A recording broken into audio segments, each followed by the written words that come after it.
കാസർഗോഡ് ജില്ലയിൽ വിവിധ ബ്രാൻഡുകളിലുള്ള അരിയുടെ വില കിലോവിന് 4 രൂപ വരെ വർദ്ധിക്കുമെന്ന് മൊത്ത വ്യാപാരികൾ. പുതിയ ലോഡ് അരി എത്തുന്നതോടെ 2 ദിവസത്തിനകം വില കൂടും. അതേസമയം മഞ്ചേശ്വരത്തെ ചില്ലറ വിൽപ്പന കേന്ദ്രങ്ങളിൽ ഒരാഴ്ച മുൻപ് അരിക്ക് 2 രൂപ വർദ്ധിച്ചു.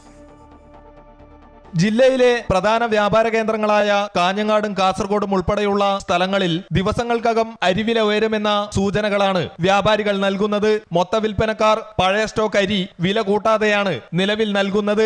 എന്നാൽ 2 ദിവസത്തിനകം പുതിയ ലോഡ് അരി എത്തുന്നതോടെ വിവിധ ബ്രാൻഡുകളുടെ വില 4 രൂപ വരെ വർദ്ധിക്കുമെന്ന് മൊത്ത വ്യാപാരികൾ വ്യക്തമാക്കി. പാലക്കാട് മട്ട ഇന്നലെ മുതൽ അവർ 4 രൂപ കൂട്ടി, ഇനി വരാനിരിക്കുന്ന 4 രൂപ കൂട്ടിയിട്ടാണെന്ന് അവർ പറയുന്നു.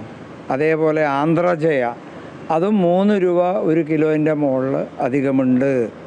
അതിൻ്റെ പേരിലാണ് ഇപ്പോൾ ഓർഡർ മേടിക്കുന്നത്. അതേസമയം കർണാടക അതിർത്തിയോട് ചേർന്ന് കിടക്കുന്ന മഞ്ചേശ്വരം, കുമ്പള എന്നിവിടങ്ങളിൽ അരിക്ക് 2 രൂപ വർദ്ധിച്ച് ഒരാഴ്ച പിന്നിട്ടതായി വ്യാപാരികൾ പറഞ്ഞു. കിലോവിന് 45 രൂപയുണ്ടായിരുന്ന അരിക്ക് 50 രൂപ വരെ മഞ്ചേശ്വരത്ത് ഈടാക്കുന്നു. അരി വില 50 രൂപയാണ്. ഇപ്പോൾ കഴിഞ്ഞ ആഴ്ച 2 രൂപ കൂടിയതാണ്. എല്ലാ ഇനത്തിനും ഇങ്ങനെ കൂടിക്കണമെന്നുണ്ട്.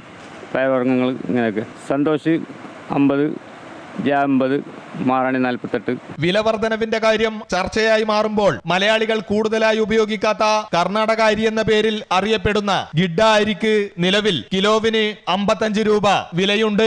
സംസ്ഥാനത്തെ വടക്കൻ ജില്ലയായ കാസർഗോട്ടും അരിവില ഉയരുമെന്ന സൂചനകളാണ് വ്യാപാരികൾ നൽകുന്നത്. ജയ, മട്ട തുടങ്ങിയ ബ്രാൻഡുകൾക്ക് 4 മുതൽ 3 രൂപ വരെ വില കൂടുമെന്നാണ് ഹോൾസെയിൽ വിപണിയിൽ നിന്ന് ലഭിക്കുന്ന വിവരം.